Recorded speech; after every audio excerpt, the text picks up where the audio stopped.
Panel is Nikita Roy, who is the founder of Newsroom Robots Labs, an AI training and advisory firm for media organizations. So let's welcome our next panel.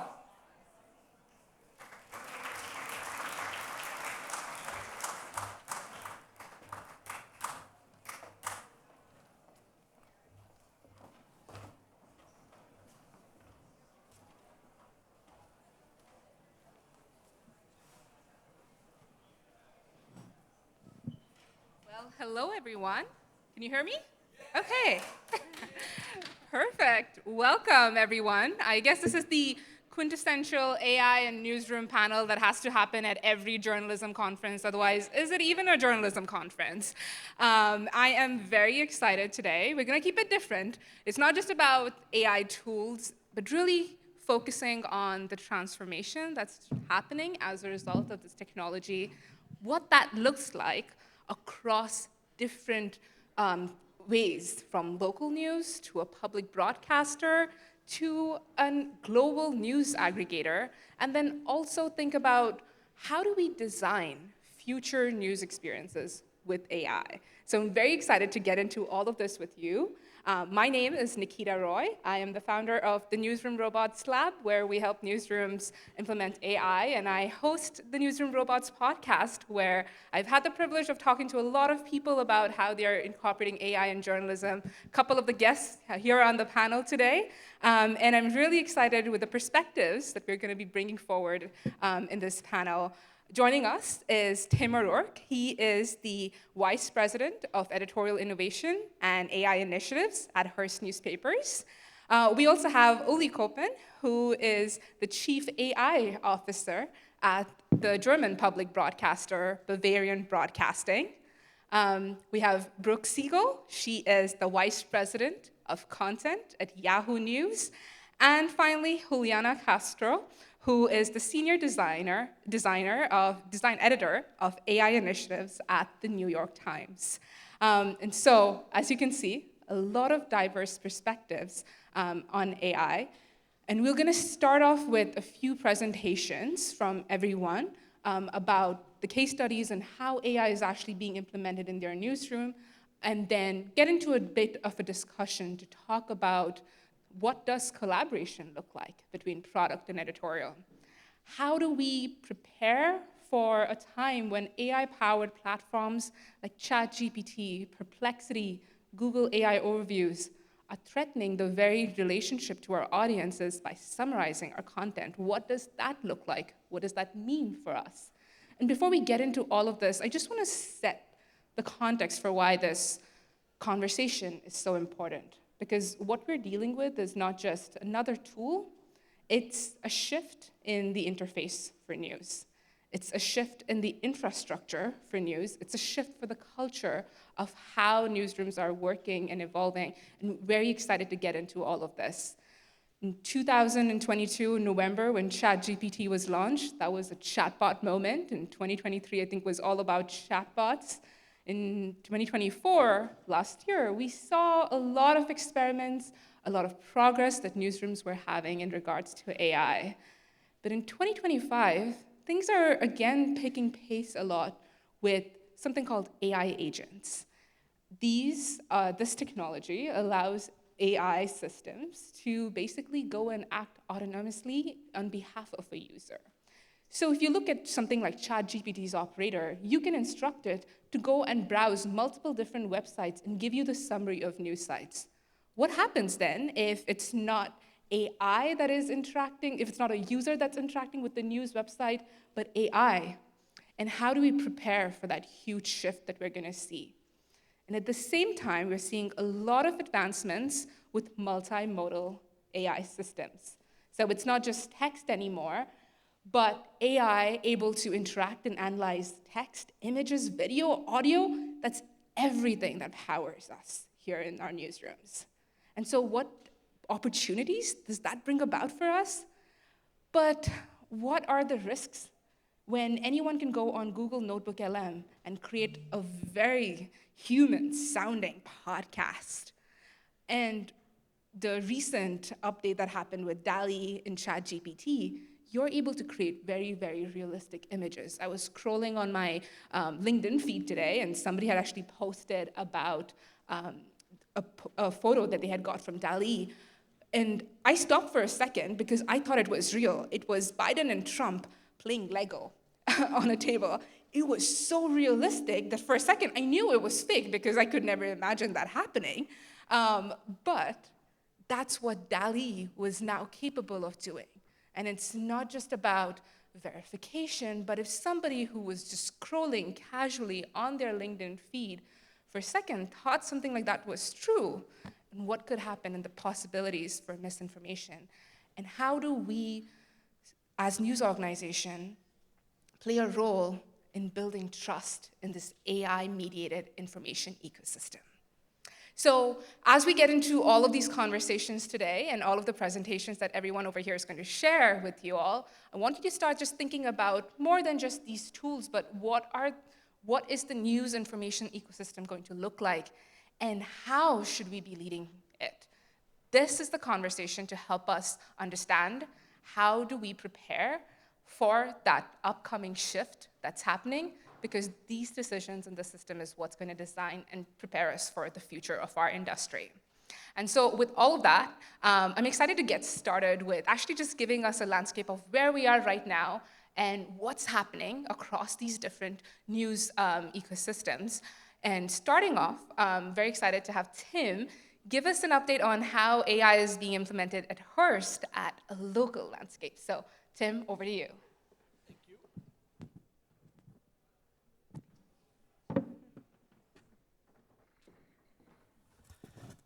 Hey everybody, I want to start off by saying I'm not an AI utopian. I'm a little scared of Rosenthal, so I want to get that off my chest right away.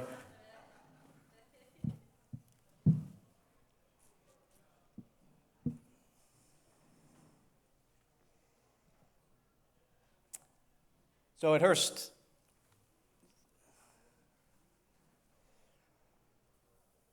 there we go. So I work for Hearst Newspapers, otherwise known as H&P. We're part of Hearst Corporation, and I work on a team called the Dev Hub that's an editorial innovation team that works with all these many newspaper brands that you see here on this screen. They range it from hyper-local newsrooms with just a couple people covering large communities to major metros like the San Francisco Chronicle, Houston Chronicle. Our Dev Hub team there is based in San Francisco, but we're spread out across the country so that we can help all these different newsrooms with different types of innovation projects. The Dev Hub is the home for our editorial AI work. We also organize ourselves around 3 paths of work. Editorial engineering, we build the infrastructures that aren't covered by our core product and engineering team, things like the election infrastructure, tools, templates, server maintenance, different kinds of back-end processes. And then the core, what we do is in the middle there, data visualization projects. These are things like data-driven analyses. We scale great data projects from one market to our other local markets. We really try to drive kind of modern innovation, data-driven journalism across our group. And then finally, we have a set of tools and templates that we call the Click to Publish program. It allows journalists at the local level, without any coding skills, to go ahead and publish interactive journalism through this series of templates. They cover alternative formats like timelines and reader feedback loops through surveys, polls, interactive maps, interactive list experiences, so the kinds of things where reader engagement's at the core. Across all these lanes, we're lucky enough to get some funding to build a small AI team. It's about 4 people. And we try to integrate AI into these different areas, the places that we own, but also the places that can help our journalists do more important local journalism in their communities. This is a pretty organized looking timeline. I can tell you it was not this organized. 2 steps forward, 1 step back is the kind of progress that we usually see. Things could get a little messy, but we're always trying to innovate on our path to progress with our newsrooms. And Nikita mentioned in 2022, ChatGPT came out, smacked us all in the face a little bit. We got down to kind of learning about the technology, understanding how we could apply it to our local journalism network. We were able to find a couple people in our organization, especially one engineer nearby in San Antonio who he spent his nights and weekends in coffee shops and at home learning about AI. It's not what I do on my weekends, but we were happy that he was doing it because we could draft him onto our team and really get started on this innovation work around generative AI quickly. We turned that into some internal tools and some kind of one-off projects, and those did okay, so we were able to get some funding, and that led to the ability to build this small team for our local newsrooms. And then we hit what my colleague Emilio Garcia Ruiz in San Francisco Chronicle calls the now what moment, right? You got some funding, you got some people, you got all these different ideas. Some of them are good, a lot of them are terrible, and they're flowing in fast. What do you do now what at that point? And so we kind of navigated that and figured out, okay, what's our path to really the best way that we can take advantage of this technology while respecting our standards, our ethics, and understanding that, we want to innovate, but we want to innovate cautiously so we don't do damage to the brand, so we don't lose trust with our audiences. And that's led us to this current period where we're enhancing and accelerating the best ideas that come out of our local newsrooms. Just to ground us in some numbers, because this panel is about the current impact, we have about 650, 700 journalists in our network. In the past year and a half, we've been able to train about 350 of them directly on tools that we've built and other tools out there in the industry, as well as our kind of core strategies. We've got plans in place to take that across the whole editorial group this year. We've got about 65,000 tool uses and counting. Every month, use of AI tools grows. We follow the principle that a human should be in the loop.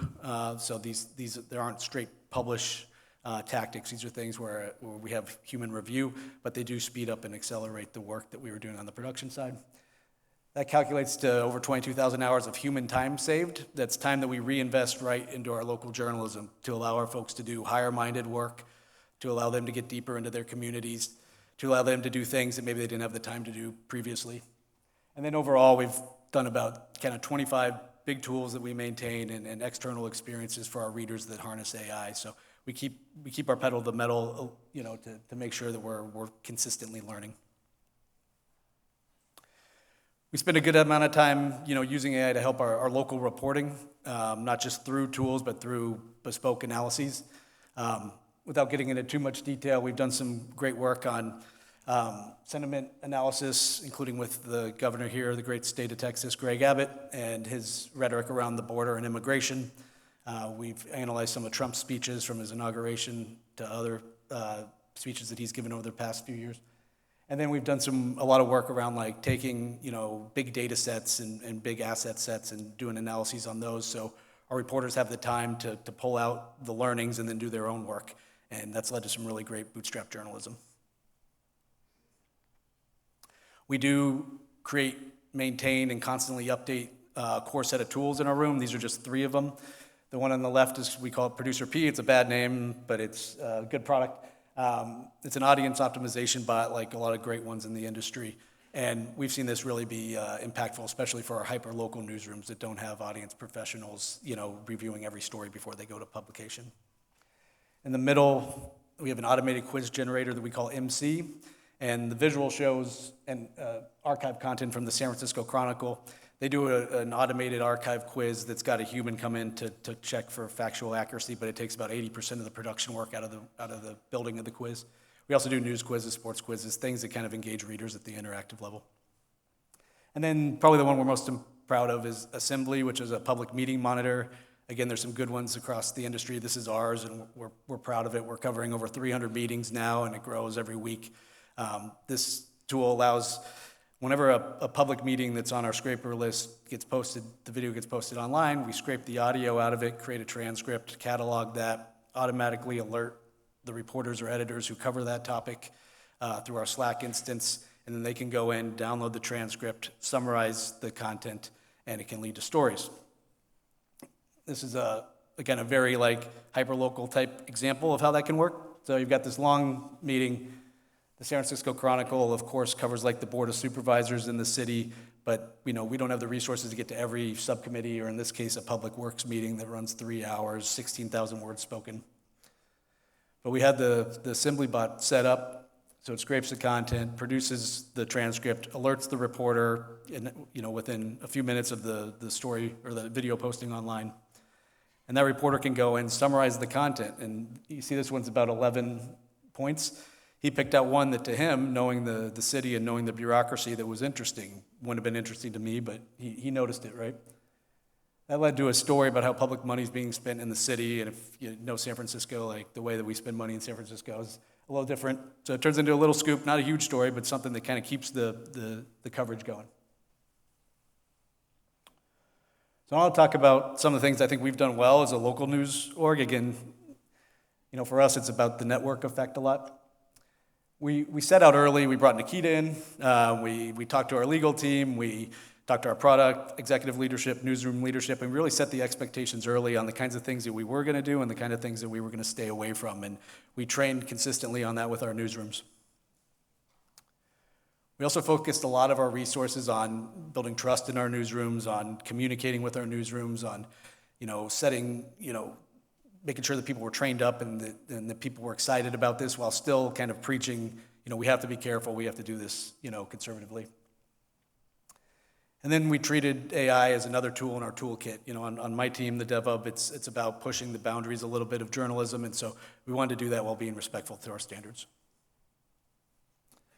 So what could we have done better? This part of the presentation is 4.5 hours. 3 points. So just like other types of projects, I think we got excited about some of the technology at a couple turns, and you know, we didn't think it all the way through of how we could get to an audience. So one example, we did really awesome, comprehensive local voter guides down to the very, very hyper-local level.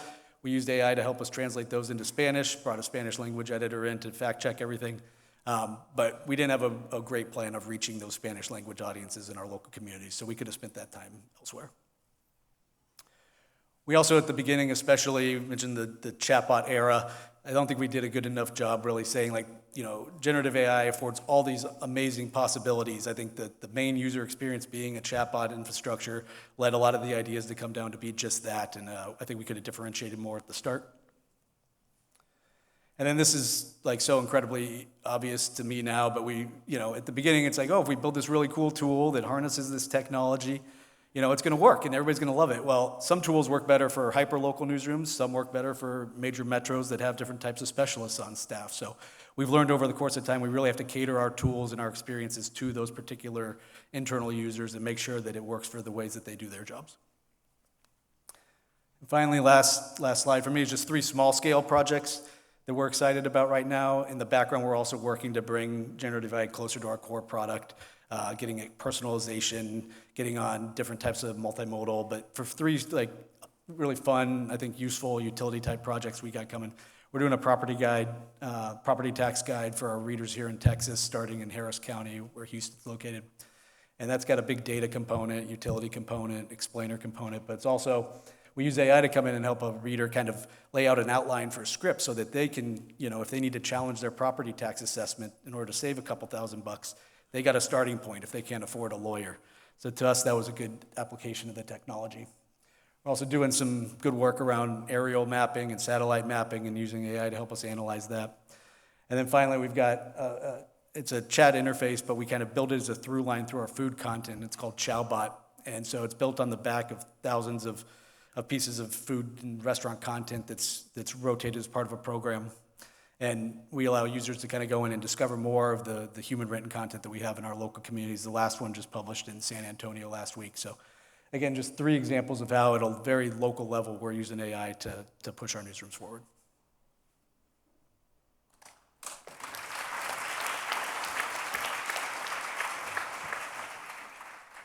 Thank you, Tim. A lot of exciting innovations happening at Hearst. When we last spoke on the podcast back in 2023, you were just getting started with Producer P, so there is so much that has happened in the last 2 years, and excited to get into this later on. Uli, we are excited now to, over to you, to talk about how you're building the AI strategy at Bavarian Broadcasting. Hello, everyone. It's a great honor to be here. I'm part of German public broadcasting, and when Nikita told us it's about the real impact of AI, I was like, wow, that's a lot of ground to cover. So let's jump in. That's the part I think we should talk more about as journalists. How does AI change the way we report about AI, and how does AI change the teams we are building reporting on AI? We specialized very early on at German public broadcasting on algorithmic accountability reporting. And we started about 8 years ago, together with Der Spiegel, we did a story on the Schufa algorithm. This is the main credit scoring algorithm in Germany, but it was not really transparent on how it worked. But every German citizen was scored with that. And for that, we did a data donation, and we could do some reverse engineering of the algorithm and at least have a peek into how this algorithm works. Funnily enough, today I got the news that Schufa is publishing their score. It took 8 years that this happened, but at least now they are planning to do that, which is great. We did a lot of stories on the vaccination algorithm during the pandemic. We did a story on AI recruiting because the assessment centers that work automatically are getting more and more, and people for the first round of the application are sitting in front of the screen and they are telling, theoretically they could say what they had for breakfast for 30 seconds, and the software promises to extract personality traits for HR. We scrutinized one of those algorithms and we worked with an actress, and she did the same speech over and over again with the same tone of voice, the same mimics, and it was relatively stable, the output. But as soon as she changed her outfit, she put on a headscarf or she put on glasses, the output changed dramatically, and we did a lot of technical and statistical tests with that, and in the end we could tell the story that for now this algorithm is not fit for sensible areas such as recruiting. This is a story we just published recently. It's about data brokers, and they're selling our data on the internet, and the data comes from our cell phones and the apps on our phones. And we could track people from their home to their working place, and we could even track people working for the German Secret Service and for the American Secret Service, and we did that together with Wired. For doing such stories, we need interdisciplinary teams, and I guess this will be something we'll be covering today. We have to invite programmers into our newsrooms, and we have to invite product people being able to do such stories, and this is how AI affects right now the way how we build teams and the way how we tell stories. And I'm always lobbying for more teams covering algorithmic accountability stories because I think it's so important to raise AI literacy with the stories we're doing. Another very important part for us, and an area where we can do much more with AI is personalization. I'm from a public service broadcaster. We are not interested in clickbaiting or leading people into tunnels. We're interested in getting our stories out and reaching as many people as we can, also with the help of AI. So what we are trying to do is we try to find public service ways of personalization, and this is a product we launched 1 year ago. It's called Regional Update. And it's a personalized audio news briefing. It works like that. You type in your zip code or you're getting located, and then an algorithm is gathering the news for you that happened around this place. And you can customize it. You can say, I want to have news that are not older than 24 hours, and I have 2 minutes to listen. And then you can get back into a lean back position, and you're getting alerted as soon as something happens in the area of your interest. What we're doing is, we are taking the linear audio stream, we are segmenting it with an algorithm, and we're tagging it with a geolocation. And with that, we have the infrastructure that allows us to offer a personalized audio news briefing. And before, people had to accept the regionalization we offered for them. Like we said, okay, you are located in Franconia, which is part from Bavaria, so you're getting the Franconian news update. But now people can say, okay, I'm located in between 3 different regions, I'm interested in all 3 of them, so please update me there.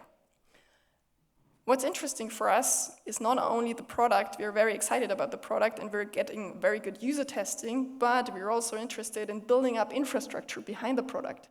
And this little cloud here for us, where we are storing the news bits with the right metadata, is for us the insurance that we can personalize down the road how we want.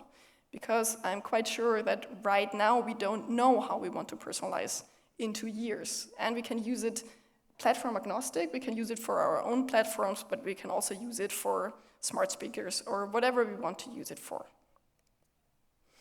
Workflows. You just mentioned agents, Nikita, and I guess that's the next big thing, how our workflows will work in a different way. Already now, our workflows are AI supported. This is an AI assistant we rolled out in our newsroom last fall, and this should help our journalists to build different versions out of stories, because we want our journalists to focus on investigations and analysis and field reporting, but we don't want our energy wasted in doing different versions out of a story, and sometimes we are doing really a lot of versions. So this AI assistant helps you to write different tones of voice for different radio stations, and it speeds up the workflow in our newsroom already now. And we are already experimenting with integrating agents. And agents is just a fancy word for stacked AI workflows. You can talk to your agent and you can say, give me the voiced update for our listeners on a certain radio program, and then the agent breaks it down in different steps. It gets out the right bits of news, it summarizes it for you, and then it can even use synthetic voices to voice it for you. So I'm sure this kind of workflow will change how we work in newsrooms. We are also using AI for community management a lot. We started very early on to use large language models for sifting through a lot of user comments, and we built an alert system for our newsroom to be able to get out the right comments that keep up the conversation and to be there on time before the user is already gone. This is very important for us. And this is very new. We are launching that right now.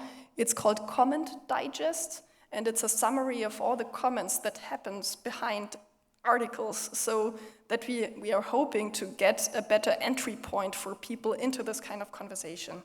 You're getting the topics people are talking about, and you can jump right to the comments that are covering those topics. AI quality, very important point where we try to also do our part. We just published an AI that controls AI output, because we all know the phenomenon of hallucinations. And our newsroom was really laughing at me when I was saying to them, okay, you have to check the output of our AI agent. And they were like, okay, I can type faster. Give me something better. And we were, this is part of the solution we're testing right now, and it seems to work quite well. It's an AI that tests AI output and that alerts the newsroom to the parts they should check. So this speeds up the process, and it seems to work quite well. It's open source. You can take it and steal it and make it part of your tool chain. Of your tool chain. that's the word. It's behind the QR code, and newsrooms are already using it. This is my favorite part, and I have to cut it short because I still have 1 minute. This is where I have put a lot of time in last year to make our organization AI ready. And as I've told you, we are coming out of a very beautiful bottom-up movement. We had a lot of data teams. We had an AI team already 5 years ago, and we are coming out of a movement where people were already working together from all the different parts of the organization. But when ChatGPT arrived, we had to combine it with a top-down movement, because we have to make overarching decisions. For that, we built up an AI board, and this AI board is responsible for prioritization. We own the ethics workflow, and we are responsible for strategy.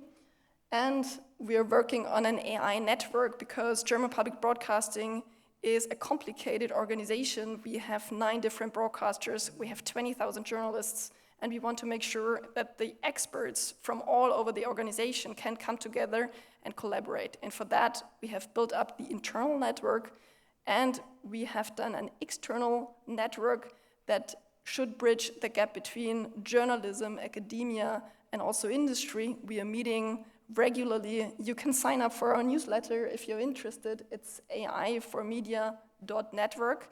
We are also doing English-speaking events. We're doing hackathons. and we make sure that we open source our code. Thank you.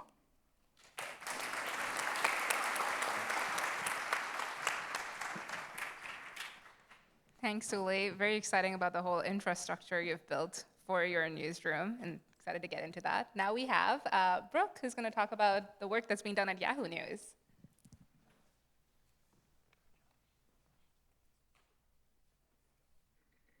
Oh. There we go. Hi, I'm Brooke Siegel. I'm the VP of Content at Yahoo News. So what does that mean? Many of you might know Yahoo News. We are an aggregator. We aggregate from tons of high-quality publishers in 12 international markets, many of whom I'm sure are in this room. In my role overseeing content, I'm touching all of the various distribution points where that content lives. So that's curation, choosing which stories should appear to our audience. It's the original content that we do. So I think one of the ways that we really differentiate ourselves as an aggregator is we have original reporting along with all of our premium publishers. There's the visuals that help identify Yahoo and our brand out in the universe. We have commerce.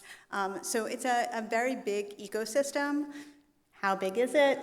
We are the #1 news and information site in the US. We reach 190 million users a month.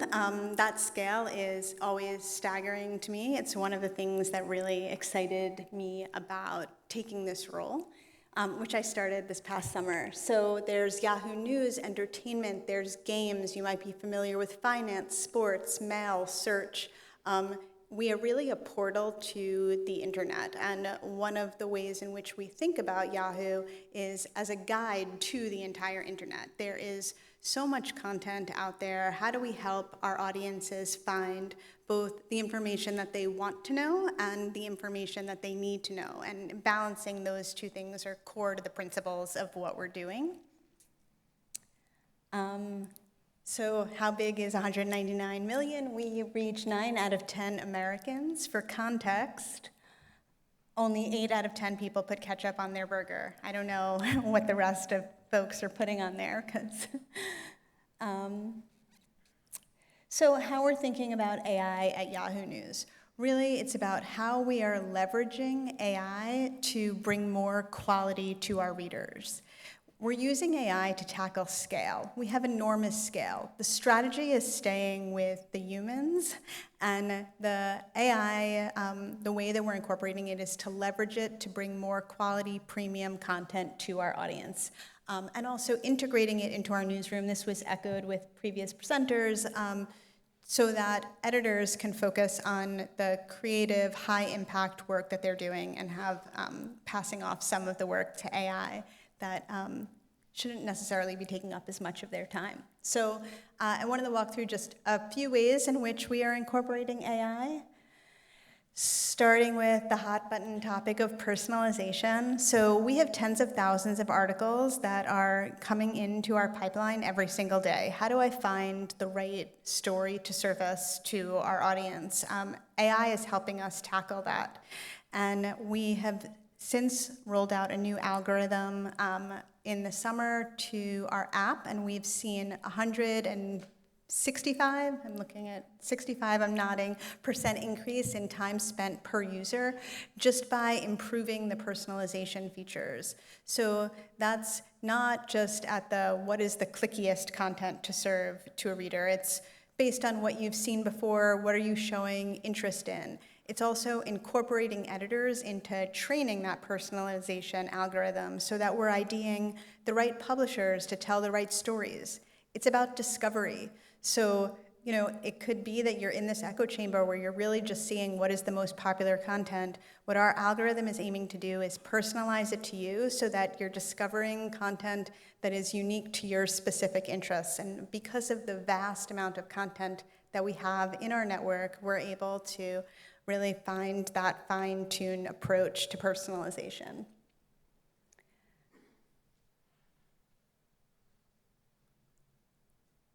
But it's not just about giving readers what they want. It's also about giving readers what they need to know. So at the top of our app, we have what we call our top stories feature.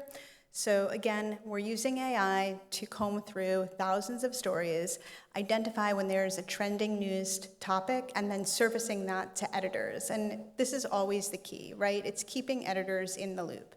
So editors are then reviewing that cluster of stories and choosing the right articles, the right publishers, the right angles, so that when our audience is going into that top story cluster, they're really getting an array of perspectives on a single topic that was curated for them by an editor. But we wouldn't have been able to get to that place. We couldn't have the editor sifting through those thousands of stories. So it's really about working hand in hand.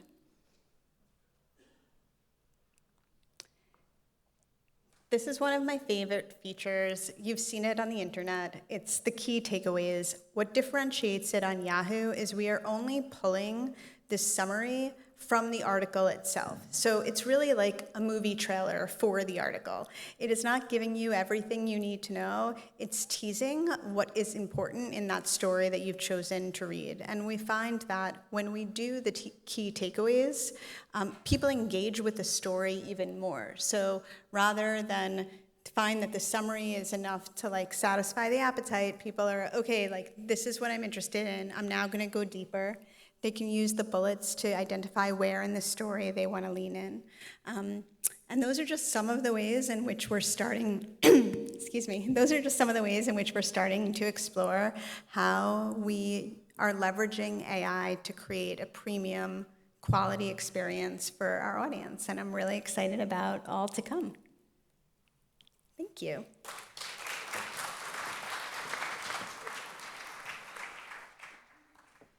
Thanks, Brooke. It's very exciting to see just how much personalization is really helping people get the news they want and the impact it's happening in the news discovery process. And finally, to end us off with the presentations, Juliana is from the New York Times going to talk about how should we be designing AI experiences? That's just me saying not a chatbot. Thank you for having me. Today I'm going to start, if you'll excuse me, talking about myself and my career. I promise we'll get to AI very soon. That's me. And now here's a list of things I have done before getting this job. I run an independent book publisher called Cita Press. I also wrote a book about beauty. I also work for a few art museums, mainly contemporary art museums, actually one here in Austin. My cartoons, they're all kind of quirky and imperfect, like that one right there. I have an MFA, actually, from here, Go Longhorns. That did not help me. I still got lost at the Texas Union today. So I know what you're thinking. That looks like the profile of an unemployed person. But in fact, I work for a newspaper. I am part of the AI initiatives team at the New York Times. We're tiny, relatively tiny, small team composed of some editors and developers and me. I'm the only designer. And unlike many product development teams at the Times, we sit in the newsroom. That means we help people, we help journalists tell stories. But I begin today talking about my background in art and publishing because I am interested in and in many ways devoted to words and language. And because I'm a designer and that's my background, I am very often worried, and it's my job to worry about how they're packaged, especially now that the majority of our interactions with words and language happen through screens. So, that's why every time that a knowledge organization decides that the best way to repackage information and knowledge is through a chatbot, I am curious, and in some cases, I am appalled. Now, I get it. Chatbots are useful. They have kind of this back and forth quality to them. They're clean, and given how the internet looks like now, it would make so much sense that we would crave an interaction that is not only kind of natural language based, but that does not look like this. It is normal that readers would want that, but I have a number of problems with the fact that most of our AI-based interactions would look like this, whether it is a search bar with a summary or a chatbot. I'm not saying that's never a good fit. I'm just saying in the best of cases, the context is buried, and that's when it's present at all. But again, it makes sense. Let's think of an example. Let's say you are, and let's kind of get outside of journalism. Let's say you're an airline. Let's say you're always on time, and you're perfect, and you never have any problems. But people still come to your website with questions about policies, and in the very rare occurrence that you're late, they want to know how to fix that. And it would make sense to put a chatbot instead of having many call representatives. It makes sense, and I get why people would do it. However, before large language models, chatbots were deterministic. That meant that for every question, there was one possible answer given by a set of rules and a logic.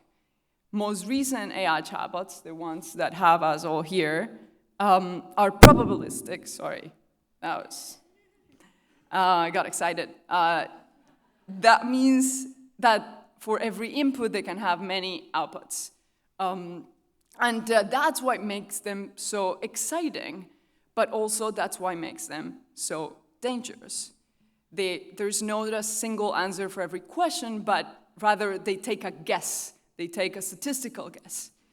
In a way, chatbots can make too much sense, like when Air Canada lost against a passenger because the chatbot made up an answer that was not consistent with airline policy. And I'm willing to guess that the answer was not, you can fly in a horse next time, but something that made sense, maybe too much sense. Oh, I have an animation there, and I forgot. Here you go. So, again, in some cases, the chatbot may be a good fit. But if you're in a decision-making capacity, I would ask myself once or twice whether or not that's the best fit for your audience. So now, talking about audience, I want to talk about the different types of users that my team and I build products for. On one side, we have a slow clicker. On one side, we have readers. And on the other side, we have journalists. We build products for reporters of the New York Times. And reporters and readers of the New York Times have in common that they're curious people. But what they come to us may be slightly different. Reporters may come to us to make sure that they're asking the right questions. But readers want answers. What they both want, however, is context, a way to make sense of the facts. So we've established that one of the things that makes AI so powerful and so dangerous is that it can understand meaning. But most often, the value of AI happens when we are able to not generate anything new, but rather create structure out of massive data sets. So then, what are the best cases of AI? Thank you for asking. I'm going to talk about some examples. Here are my three favorite. Semantic search, that is, searching by meaning and not by keywords. Multimedia search, and structured research can assist journalists using AI. And here are a few examples that we've used. Last November, my colleagues obtained videos from a group that was spreading misinformation about American elections. The problem was that these recordings, videos, and just like Zoom videos, total more than 500 hours. And when they received these recordings from a source, they weren't 500 hours until election night. So they needed help. They came to our team, and our team helped them find passages and trends and highlights. And of course, before publishing, They went back to the original recordings. They make sure that they were not missing any important context. That's the human oversight and review. In fact, these journalists who have covered election interference for many years were uniquely positioned to make sense of the truth. They knew whom and what to ask for and how to make sense and how to interpret those findings for readers. Our team believes that AI alone is pretty much worthless, at least in our profession. But over and over again, we've learned that expertise paired with AI is a very powerful combination. When the travel desk prepared to celebrate the 20th anniversary of 52 Places to Go, they came to us for help to dig through the archives. And we found that, for example, sustainable travel had been a thing from the very beginning, but writers were using very different language throughout to talk about that same trend. And finally, I want to end today making sure that I acknowledge that we do have a bot. The Connections bot has a feature that analyzes the most common wrong answers for each day puzzle. And they use AI to, again, guess what could be the theme that players were thinking of when they make that attempt. And yes, even those are reviewed by the games team before publications. So, in acknowledgement of that one great bot, here are a couple facts about me to close. I'm okay with bots, but only sometimes. And I'm very happy to be back in Texas for a few days. Thank you so much.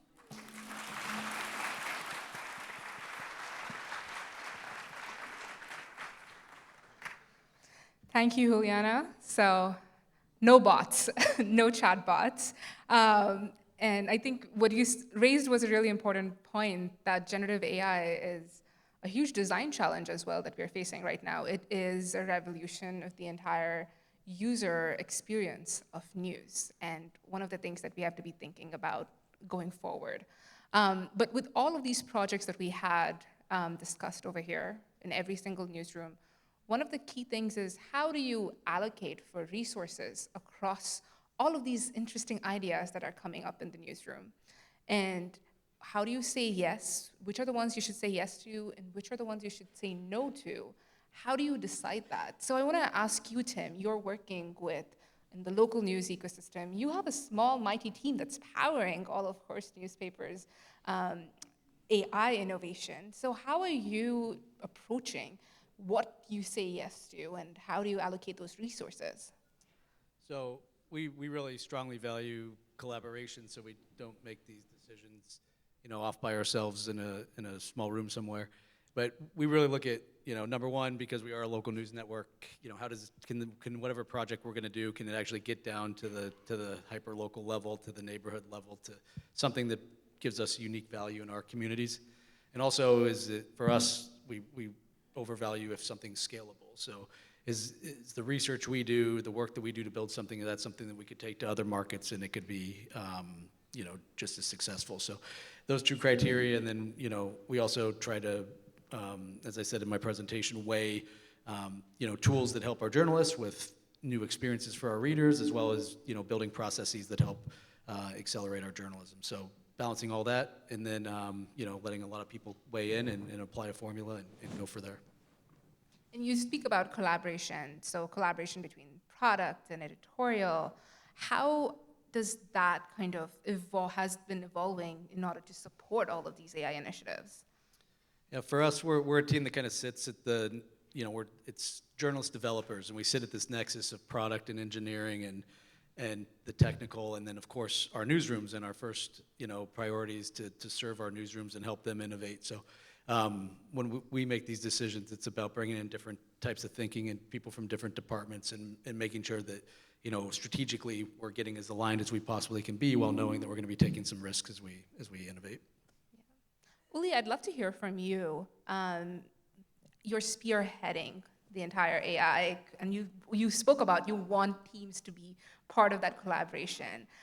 And there was a question here from the audience which was asking, how do you get buy-in for AI tools with skeptical journalists? Has there ever been an example where you got a resounding yes from the newsroom when you were building a tool? And how do you approach that? Yeah, an interesting example is the regional update I've been showing, because in the beginning, we were coming to newsrooms and saying, okay, we need metadata. And metadata is not very sexy for journalists. Like, you have to type them in and you have to make sure it works. But we came with a prototype. And they could see with the prototype that their linear audio was used in a different way and that we can potentially reach younger audiences with that. And then we got the buy-in, and at first they really had to type in the metadata, and then we also had the promise, you don't have to do that forever. We have an AI doing that for you, but we need you as a trainer for the algorithm. So we needed this buy-in, and we got it by prototypes. And also, those prototypes can help you for the management, because if I get there and say, I need a hell lot of data to build a new infrastructure for metadata, they're like, well, is that really important? But if you come with such a prototype and you can show this is what we can do out of this metadata, then it's much easier. That importance of showing them instead of just telling, being the key over there. Brooke, I'd love to hear from you as well, like that collaboration between editorial and product. How do you bring about all of these teams to support the innovation? First off, I'll say anything that has editors not doing tagging projects, I'm like, we're all for. So yes to the metadata. I think the shift that's been happening, I would say, to my mind in the past year, is there used to be people who specifically worked at the nexus between product and editorial, right? Like, they were the liaison, they spoke both languages, diplomat, translator. I think how that's shifting now is democratizing it. So editors need to understand how to work with product and technology. It is going to be part of our jobs, it's going to be part of the skill set, and we need to learn that language. So when we have the various projects that come up, rather than have one team that focuses on it that's always the go-to, that's also going to have just one perspective, we want the diversity of perspectives of the whole newsroom. So each project has different point people on edit with different backgrounds, whether it's data visualization or editors or our copy chief, standards, or all of them, working closely with our product and engineers to develop those deep relationships so that it's happening across the newsroom, not just at one specific point. And Juliana, just from you as well, because the New York Times, is your 5-person AI initiative team that is going and approaching the editorial team and building tools for them. How does that collaboration work? First of all, we never build anything that people are not asking for. We experiment with many tools. What we ship to readers goes through many more filters than what we ship for journalists, because it's the journalist's job to check that things are right, but we don't put the burden of verification on the readers. So usually we pitch internally, and then we each do a little bit of research as to whether or not what we are pitching internally actually would be useful. We ask people what is taking a lot of time, and what would, if they could have a magic thing that fixes something, what is it that it would fix? And then we start from there. We start from actual use cases.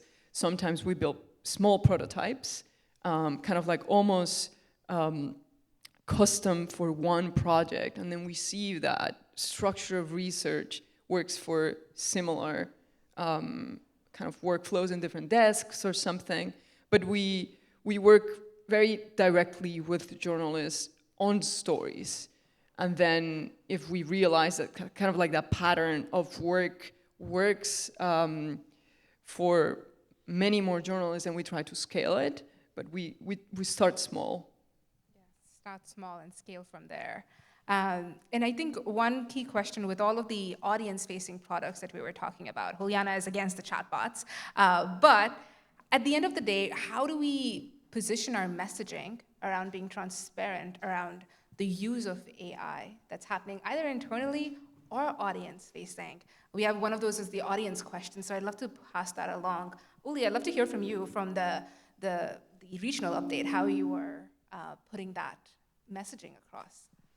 Yeah, I'm coming out of data journalism, and there we have a great tradition in telling how we are getting to our stories. We always publish a methodology page with our investigations, and we just kept doing that also for the product part. So if you're interested, you can dive in always. We always make plain how we are using technology. And we have a rule in,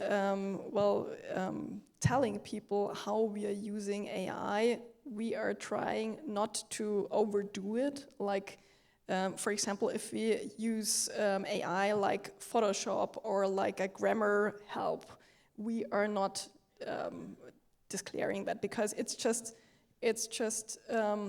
I guess, destroying the kind of discussion we should have because people are thinking about AI when they shouldn't. They should think about AI when AI can be confused with reality, for example, in the news. We don't want to use it there. Or they should think about AI when a picture or a text was completely created with AI. Then we have a disclaimer on the first level, like in the audio or on the picture. Then it's important to do that, but not overdo it. Interesting. How is it at Hearst, Tim? Yeah, I think we, again, coming from a data journalism background, we kind of do overdo it a little bit on the methodology, and we want to use, like the trust panel that was up here was talking about, we want to use plain language to describe, how we're doing our work, where the AI comes in, where the humans are looped in, and really kind of try to explain that in a real way where real people, not just people who work in newsrooms or work in technology, can understand that. And then through our work with our legal team, I think we definitely put in more disclaimers like where the, within the body of the tools or the experiences so that everybody's on the same page. And so really trying to be overly transparent at this point, understanding that it's sensitive and that I think it's new not just for our readers, but for our journalists who are using the technology as well. And there's another question here from Jeff about who is responsible when an AI system produces any false or defamatory content? The AI developers, the newspaper, the human editors.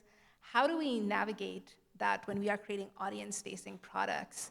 And I think this is maybe the chatbot era, and I think maybe Brooke, if you have any insights on that. I think to start, and this goes back to your previous question a bit, it's about baby steps, which I think is what really we're all talking about. It's like, this is new technology, and we need to be introducing it to our audience in such a way that they trust it, they trust how we're using it, and that we are leveraging it to create more quality journalism. So one of the ways that we're using AI in the background is sifting through tens of thousands of stories and then finding stories that we find the AI that might not be up to our quality standards because it's trained by editors on what our standards and practices are. And those stories get floated up to editors who are then going through it as a human to see, if it should be published or if it's something that we need to review deeper.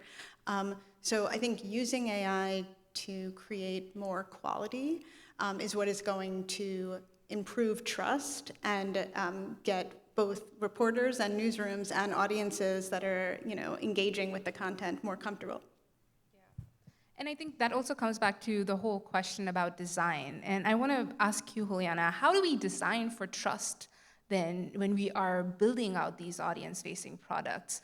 We are building chatbots or personalization or new forms of interfaces that we probably haven't even explored yet. How do we start to think about how do we meet audience and share that with them? I think it's not too different that one is being done in terms of being transparent with the user, having like the pieces I talked about have either a methodology or its own piece explaining what we did and how we did it.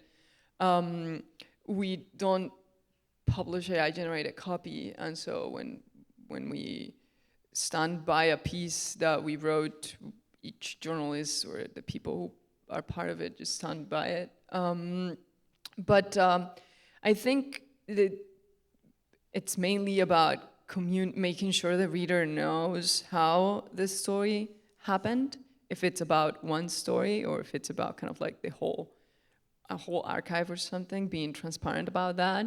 And that we also have public principles that kind of speak to how we use it for reporting and then how we use it for the readers, if we use it in any capacity at the newsroom that's disclosed.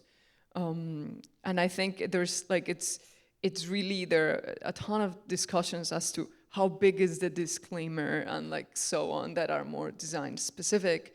But I think the baseline is that whenever it feels meaningful and people would not expect that the copy either be generated or automated or something like that, people want to know. And people, we also, in order to be transparent, we constantly are having research done with audiences, readers and non-readers of the Times, to understand kind of what people want to read and what their general kind of feeling is toward it. So I think, yeah, trying to be transparent, but also trying to understand what people are into and want. Yeah, exactly. Go and ask your audience if they're okay with it. Do they want it? Are they comfortable with it?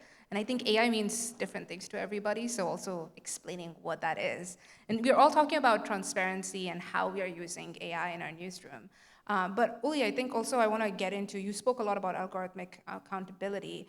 And one of the things is also, how do we educate our communities about AI, the spread of misinformation that is possible, without alienating those communities? And that's another audience question from Misty. And I want to get into that because we can go into all of the different ways of how AI is able to create images, and then suddenly that trust is even lost from your platform. How are you thinking about that?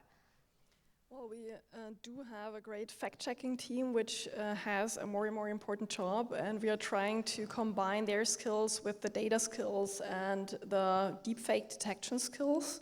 So I guess in getting more technical knowledge into fact-checking teams is one of the reactions we are having, and getting more people into fact-checking. But of course, well, we are on lost territory because it's much too much out there. We can't fact-check everything. We have to focus on certain stories, and there we need our good journalistic stomach feeling what we should focus on. But I guess that's our most important reaction. And of course, again, investigative teams working around AI and interdisciplinary teams looking at algorithms, really being able to scrutinize those algorithms is largely important, because when we ask questions to firms, they always say, we can't tell you, it's proprietary. And then you need those skills, and you have to dive in and really check and audit those algorithms if possible. It's not always possible, but if it is, then it's crucial to do so. I think that's where a key win for journalism is the rise of open source AI that's happening. We don't always have to go and rely with the big proprietary open AI models. There is a huge movement going on, and hopefully that is going to accelerate over the next few years that we'll see. But tying into that same thing a bit, I want to pass a question along to you, Tim, as well. There's an audience question over here that from Paulo. A TV station's website is using AI to set the news agenda, research the news, write the content, which will then be presented in video by an avatar. That's all possible. It's the only human action is now to approve whether a subject will be aired or not. And the goal of this is to increase advertising inventory with minimal work. Do you believe this could compromise the quality of journalism? And is this the type of extreme automation is a path of no return? Well, that's a big question. I will say there's parts of that I think could be very valuable to an audience. It's a little far for where our company would go right now. I have read about some great uses of avatars where, going on live TV and reporting on something could put a reporter in danger, and so they use an avatar for protecting the reporter and the future reporting that they could do, and I think that would be a great example of when you would do that. But for our local news network, we would, we want our editors, making the key news judgment decisions. We want to gracefully kind of, build in personalization, but we're being very careful in the application and anything that faces the public. Yeah, and Brooke, I'd love to get your thoughts as well.